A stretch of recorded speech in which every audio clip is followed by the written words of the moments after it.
I am very, very excited for this panel. We're going to explore the idea of hybrid work, top of mind for everybody. Joining me is Katie Burke. Katie is the Chief People Officer at HubSpot. During her time leading people initiatives there, the company has been named the #1 best place to work by Glassdoor, the #1 best place to work for women by Comparably, and a best place to work for parents by Fortune. And Katie also holds an MBA from MIT's Sloan School of Management. She's here to talk about HubSpot's adoption of hybrid work. In January, she rolled out a new vision for their workplace, one that allows employees 3 options to choose from when they consider how they want to work. They can do it at the office, they can be totally remote, or they can do flex, a combo of the two. So welcome, Katie. Great to see you. Thank you so much, Joanne. Great to meet you as well. And you have the best book title around. I can't wait to read it. Thank you. So let's just start, just briefly, if you can set up for us, of those 3 options in dividing up work, how is that shaking out just percentage-wise with your workforce? And has that surprised you at all? Yes, it's definitely surprising me. So we are at currently about 18% of HubSpotters are choosing to come back into the office. And a few things surprise me about that data. One is challenging manager perceptions of what employees want. So there are specific regions and teams where people said, no, don't ask Joanne. I know what she wants because I'm her manager. And surprisingly, those regions saw the biggest swing from what we anticipated versus what people shared. The second thing I think was a cohort of people who worked for the first time remotely during COVID and really liked the flexibility that came with it. And so I think we had a lot of people who at the beginning of the pandemic would have said, I'm going to do this for only as long as I have to, and now actually default to choosing it. And then the third thing I would say is I think what we're seeing more and more of is a huge premium on flexibility overall. So even for folks who chose remote or flex, the idea that people want more autonomy over how, when, where, and why they work and have, as the previous panelists discussed, more autonomy to make those decisions is coming through loud and clear in the data. Great, good. How are you handling, because we're getting a lot of questions, I see this in the chat, the geographical difference. And I know this is a huge bone of contention. There's some companies that have already come out and said, hey, if you're going to choose to live somewhere less expensive, we're going to pay you less. So I think that the 2 big overriding questions that we're hearing are, how do you handle geographic differences for remote workers? And the second is, when people come back to the office, if they need to travel to headquarters, who's paying for that transportation? Yeah, so I hear 3 important things in your question. On the geographic location, there are 2 kind of ways in which it comes to a head most prominently. One is on hours for collaboration. So for teams that are crossing multiple geos, how, when, and where do we collaborate? So in other words, do we have mandated working hours to collaborate? What we've decided to do on that front is really lean into letting teams decide. Because for example, there are a bunch of teams at HubSpot. Our engineering team, just historically, tends to come in a little later and work a little later than, for example, our finance team. And so we've actually pushed that down to the team level for people to decide. But what we've asked is that people limit it to real business needs. So said differently, our support team needs to be on the calls to answer support questions for our customers. Those shifts matter because they're predicated on our work availability and our customer needs. A good business reason is not Joanna's a morning person, so she insists that everyone else be too, just because that is her personal preference. That to me is not a good business need.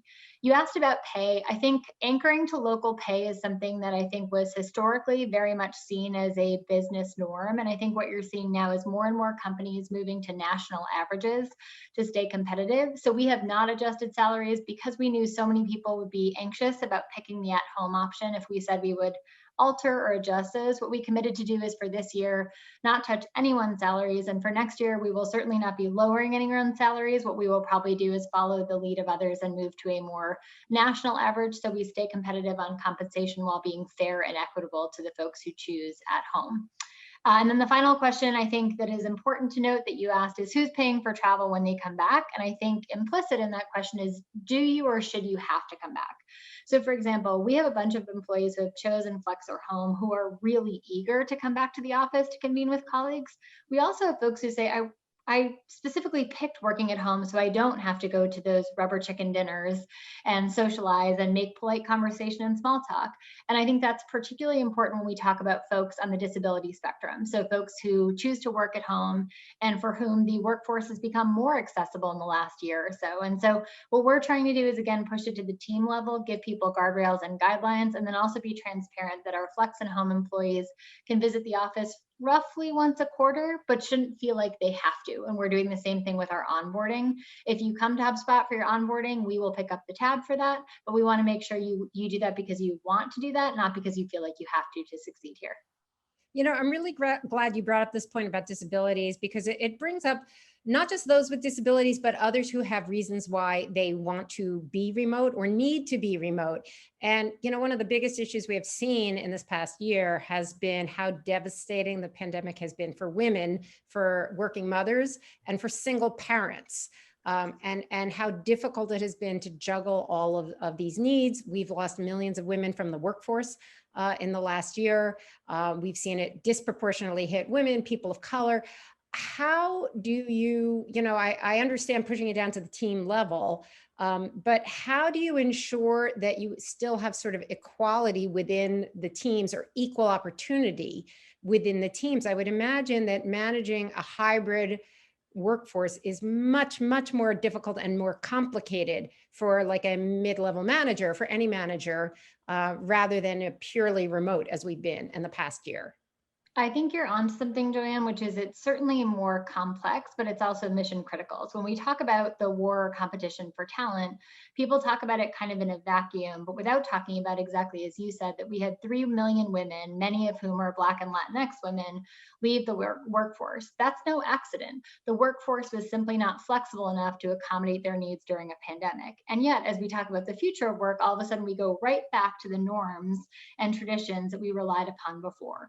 And so what we're trying to say is, yes, absolutely, hybrid introduces a degree of complexity. But my goodness, if we are going to build a great company culture at scale that is truly diverse and inclusive, then we have to know and train and enable managers to drive high-performing hybrid teams. And I think that's a business imperative, not just an HR imperative. And so from our perspective, we're trying to treat it as less as a list of things, more things to do. So I think one thing we need to do is have some empathy for people managers. They're juggling a lot. And we, as the previous panel mentioned, don't always give them the best training. And that's not just true at HubSpot, that's true of the world writ large. I think instead of viewing this as another thing you have to do, instead it's leaning into the empathy of the fact that no one knows how to be a perfect hybrid manager. And we're all going to learn and grow along the way, and sharing best practices and creating and normalizing communities where people share their best practices, share what they're learning. But to me, I view it as not just attracting great talent, but developing great talent. And the truth is we are seeing more of our BIPOC employees choose the at-home option. Ideally, long-term, zip codes and career growth options are not directly correlated. We want to hire people around the world. The other thing I will say is some of your director plus population has to be remote for this to work. So one great thing is our chief customer officer, Yamini Rangan, has been remote since before the pandemic. And that's been actually really useful to be able to point to a C-level leader. We have multiple VPs who are remote and who are staying remote. I think it's really valuable to point to senior executives in the company who are growing their career without being at HQs. I think that model really matters, so people have someone to look up the career ladder to. So in addition to modeling the right behavior, are there specific steps that you can suggest or that you've seen that work to prevent what could be a two-class system? This is something, I wrote, it was a week ago, I wrote the cover story in Time Magazine, and it was about how we can reinvent the workplace. And one of the big issues that came up in my reporting was this concern that we're going to have a two-class system where the people who come on site are the ones, that you see them, you give them the opportunity, they have those serendipitous meetings that lead to new projects and new ideas, whereas the people at home are a little bit out of sight, out of mind.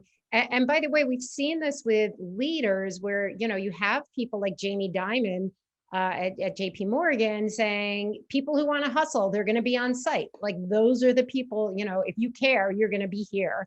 And then we have situations like, I don't know if you saw this at Washington Monthly, a month or so ago, the CEO, she wrote an op-ed saying the same thing, that, in fact, she was saying, we hope you come back on site because we don't want to forget you, basically. And her employees went on strike, Yes. the protest strike, saying, how dare you threaten us? So there is a lot of concern among employees that there's going to be a two-class system. What specifically can we do to avoid that? I think you nailed the core of the concern and challenge that we're facing here, which is it will become a two-class system if we don't make intentional decisions to help inform this. So a few ways in which we've avoided this. Proximity bias, as you said, is a real thing. One way to avoid it is to make the system location agnostic from the start. So by way of example, at HubSpot, we agreed that a target 5 to 7% of our roles could be assigned to a given location. A good example of that would be a security guard, a person who works the front desk. That is a good business reason to have to be in the office. Just because I like you, Joanne, but I'm not sure about the person next to you, that's not a good reason. And so what we actually did was we treated our system like this, like open enrollment. So you choose your benefits once a year. We did the same thing with work preference. And as a result, you can't then say, oh, Joanne can't be a director or VP because she's not willing to work to this location. That's not a core business need. And so one thing I would do is infuse equity and inclusion principles into your systems, not just your events and processes and your talk track. I think that really matters. The second point that you made, I think, is a really important one, which is how will we know you're hustling if we can't see you? We need to disassociate the future of work and what we can build together from this hustle culture. One of the things I think you're seeing, and I think your point on the Washington Monthly not having an edition the next week speaks to how high the stakes are here. Employees are going to vote with their feet, their proverbial feet, not necessarily in an office.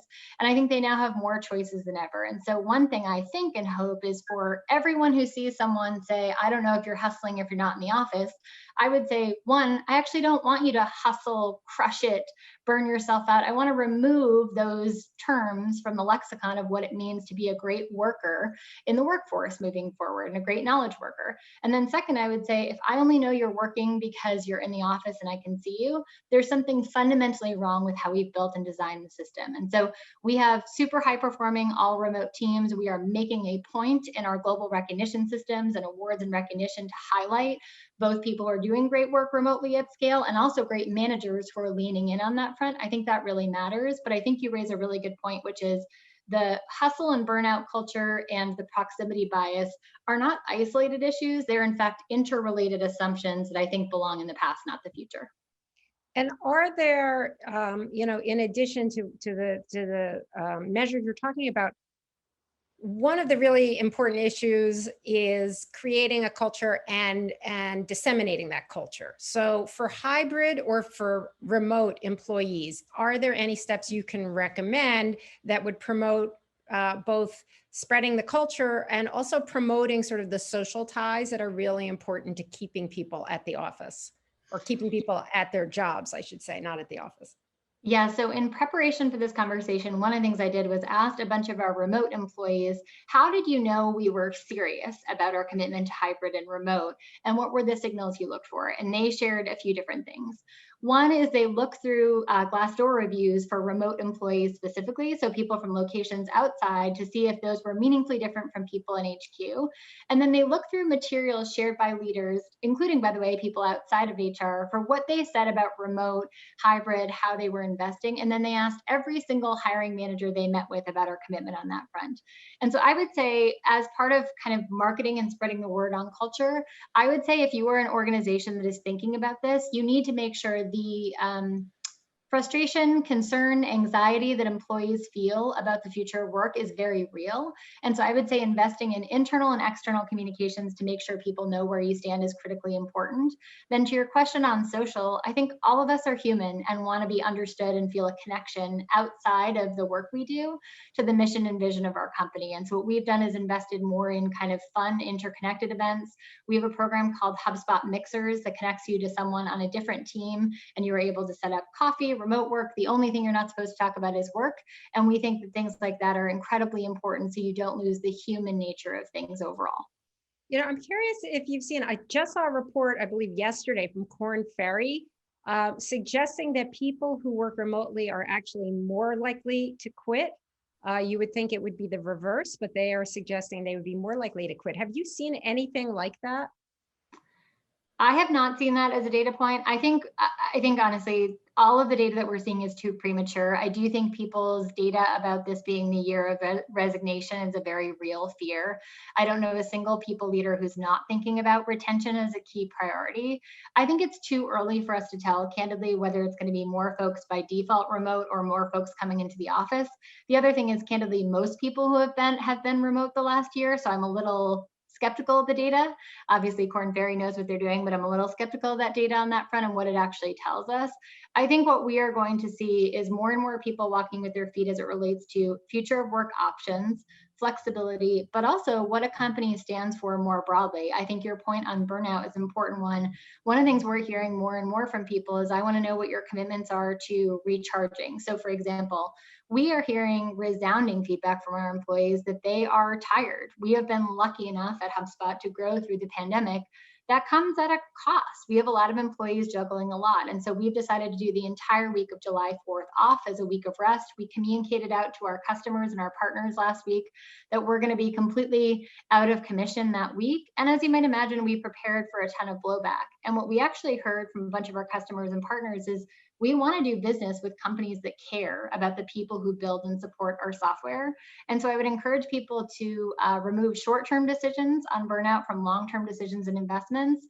It would not surprise me if we see a lot of attrition overall in general, but I don't think it's going to be unique just to remote folks. I think everyone, regardless of your work preference, has more options that they did at this time last year, and companies need to behave accordingly. You know, you've brought up burnout a couple of times, and I think this is a really important point. This is something else that came up in my reporting recently, which is there's a real need and a real desire for enhanced mental health benefits. And in fact, there's a whole, I think, rebalancing of benefits that employees are looking for. And I wonder if you could address that. I mean, one of the things that I was hearing was that things that are now more highly valued would be things like parental leave and childcare, daycare kinds of support, mental health benefits, recharge days, those sorts of things, as opposed to, you know, the past decade or two, when we thought about like, what are the supercharged benefits? You think about the free food in the office and the free dry cleaning at the tech firms. And I think there's a growing realization that most of those benefits were really geared toward keeping you at work for a longer period of time, whereas the benefits that I was hearing about were much more about how do you help me balance work and life. I'm wondering, what are you seeing and what are you doing about it? I think you're onto something. One thing we decided at HubSpot to do this year was to make a declaration at the very beginning of this year. So for 2021, when we set our company strategy, we were explicit that we would offer no new location-based benefits. So exactly as you said, the smoothie bars of the world, the events that are held on site, we weren't going to invest our money and our time and energy as a team in location-based benefits. We were going to think about global benefits that anyone, regardless of their work location, could take advantage of. So a good example, as you said, is we invested in mental health. We hired a mental health provider for our entire global workforce. We did a Q&A with their founder to help get started. We all normalized going. So one thing about mental health is you can provide all the services you want, but if your senior execs don't not just endorse it and say it's okay, but actually participate themselves. So I did my first coaching session the week we launched Modern Health. I shared my takeaways, my assignments, what I was doing on that front. And I think that's really important that leaders not just say, oh, it's fine if you do it. You need to walk the walk and prioritize your own mental health as part of the conversation as well. And I think you're exactly right. I think we'll see more and more companies, leaders, and employees prioritizing, how do you care about me as a human being? And what are you doing to support my life above and beyond and outside of work? So I think you mentioned parental leave is one that's near and dear to our heart. We offer backup childcare, and we also have a families employee resource group. And that employee resource group is one of our most popular resource groups because, as you might imagine, people are connecting around transactional advice, like which car seat should I get, but also tips for navigating, do you think our children are going to be okay after a global pandemic? And how are your kids developing in remote school? And what does that look like? And one of the best panels we ran during the pandemic was actually a parents panel where people just normalized the fact that they weren't putting, it can feel a little Instagram versus reality. I think for a while there, it felt like everyone was making sourdough and doing the perfect remote school. And by the way, had lost weight and their skin was looking great. And they were reading 18 books. And one of the things we did on the parents panel is we just had people say like, there's gum, I think, on my shoe as I'm speaking. And oh, by the way, my kids had dino nuggets for dinner. And you know what? Everyone and everything is going to be just fine. And I think normalizing and humanizing that is really important. So we have invested a ton in thinking about benefits for HubSpot that don't require anyone to be in person to receive the benefit of those. And I think we're going to keep thinking about that as we grow. And so I think it's really important that companies match their core benefits and how they're talking about those core benefits to how they're thinking about the future of work. Great, great. So we are running a little bit short on time. I want to go to the audience for questions. So if you've got questions, please send them in to us. We already have a few that have come in. This is from Risa Feeder, who says, as a big company, not altering salaries based on geographical regions is having a huge impact on the economies of the cities that people are moving to. Housing rates are out of control for native city dwellers. People are having a hard time buying first-time homes. What's your thought process on that? Yeah, so I think on the city dweller thing, I think that's why I came back to the zip code. I think people talk about lots of elements of diversity and inclusion, but people aren't talking enough about geographic diversity and inclusion. And the truth is, I think it was something like 90% of all tech jobs in the last 5 years came from something like 10 zip codes globally. And I think one of the things to think about is we need to make sure that we're attracting talent really worldwide. I was talking to our team about we should set up billboards somewhere in the middle of Middle America to help people know about HubSpot and working in tech on that front. And so I view our investment in remote and hybrid work truly as an ability to attract talent at scale, but also to bring economic opportunity into neighborhoods and areas that don't currently have tech companies in them.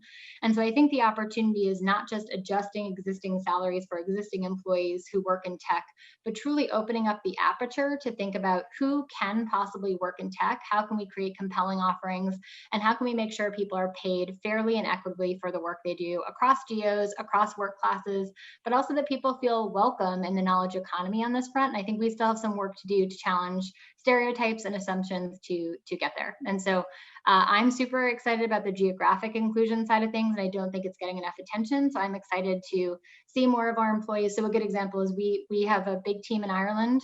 Dublin housing market is super expensive, and we are seeing more and more people buy their first homes by moving outside of the city, and will come in occasionally. I hope that's a trend that continues as we grow. Yeah, I wonder, do you have any other specifics you can add to that? As you were speaking, I was thinking, do you have people in the US moving to Idaho and Montana? Like, what are you seeing? We do. So we have a lot of folks, again, I asked for examples from our remote employees.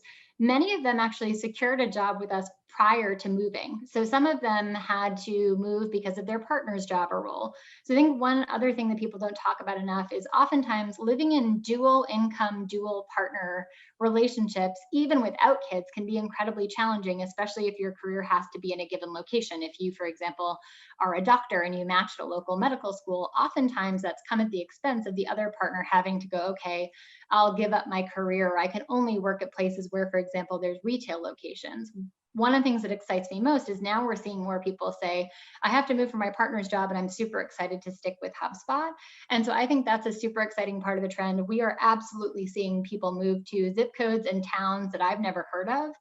And I view that as a huge success. Anytime I can learn the name of a new town or city I haven't heard of, to me, that's a win for thinking about the future of the tech economy and thinking about the future of our workforce. And what would be the most unusual place people have moved to? It's a good example. We have had, so my favorite one is actually, we had a gentleman, I'm going to forget the name of the town, but he's in Missouri, and we did remote office tours. So we had people take us on tours of their spaces, and he took us to meet his chickens. And that was something that I was not expecting. Wasn't expecting to get acquainted with them, but felt delighted to do so. And I think in Hope I'll be meeting more chickens as coworkers in addition to people's kids as well. Great. So here's another question from Calvin Yee, who asks, how do the elements of an individual leader's future potential, such as determination, engagement, curiosity, insight, how does that shift in importance in a hybrid world? So what are the implications for leaders and for training leaders? I think curiosity is an underrated characteristic in any leader, but I also think it has to go both ways. So for example, I think our remote employees are super curious about life at HubSpot and about the interests of their colleagues and coworkers.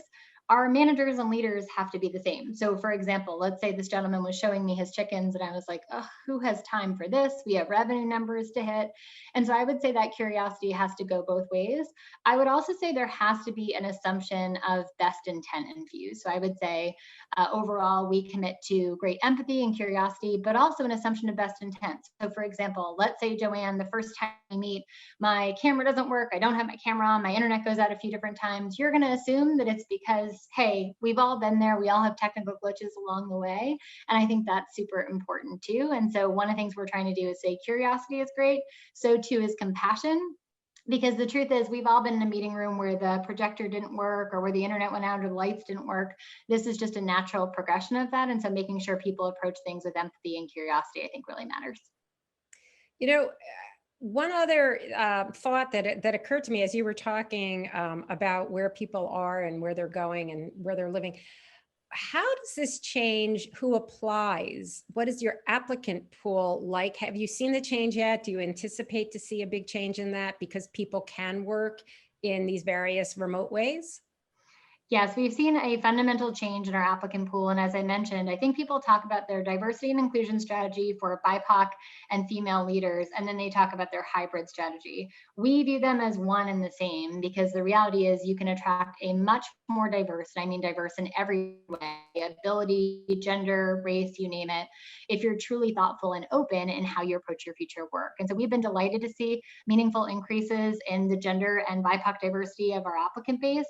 I will say over time, I think one of the things we need to work on is making sure that we coach, and this is true of HubSpot, but every other tech company, that we coach our hiring managers and recruiters to be thoughtful around career switchers and people who haven't worked in tech before. And so the good news is we're seeing more and more people apply who are switching careers. The area where I think we can improve is we have a program called Returners that welcomes people who have taken a career break for caretaking roles in some way, shape, or form back to the workforce. I think we need to do more of that. I think we may need to 10x that program simply because I think there are so many capable, wonderful people that just need a welcome back on ramp to the workforce in a compelling manner. And we don't have that yet in big scale. We have dozens of people who do it. I think we need to probably do it for hundreds of people because I'm seeing a huge interest in people wanting to get back in the workforce. And I want us to do even more to welcome them back. I think that is such a great point. We could do a whole session on this. I think the returnships for people who have been out of the workforce is huge and an untapped market. I mean, the not just the millions of women who quit, but the millions of women who have dialed back when their children were little, who are really ready to ramp up and there's nowhere for them to go. I think that's amazing. So I would love to see more of that. We're almost out of time. I'm going to give you one more quick question here, if we can answer quickly, from Katie Law. For those currently looking for next job opportunities, what is your advice on how we can uncover what it's like to work at a new company? What's their current model? What their plans are for the future? Where do we research and how do we, what questions should we be asking? Great question, Katie. So one, I would look for a company that has shared their plans and where, for example, if you ask multiple employees, you get the same answer. The companies that are still figuring things out, we are over a year and a half into a pandemic. To me, the people who are still figuring it out, it suggests something about decision-making there and a lack of commitment on the future of work that to me as an applicant would be concerning. And so I would look for external posts, blog posts, LinkedIn posts, you name it on that front. The other thing I always encourage job seekers to do is ask for examples. So for example, if you say, Joanne, what's it like for women at your company? No one's gonna say, it's terrible. Instead, I often say, can you please give me an example of someone who's worked remotely and who, for example, returned to the workforce and how they've succeeded? I'd love the chance to just send them a quick email and hear about their experience. The other thing I would do is look for consistency in patterns. So for example, the best organizations are not going to be perfect on this front. HubSpot is not perfect. No organization is perfect on hybrid yet because we're all learning together. But instead of looking for perfection, look for progress and consistency in the story or narrative. So for example, I'm all about people who will say, yep, we are still learning on this front. Here's one thing that's really working for us, but here are 3 areas we need to improve. I would much rather sign on for a company that says that than, for example, someone who says, nope, no problems here whatsoever. We're nailing everything. There are no problems or challenges here, or where the stories vary wildly between people who are in the office versus at home. Great, great. Unfortunately, we are out of time. I think we could talk about this all day. So we're going to have to end on that. But Katie, thank you so much for joining me today.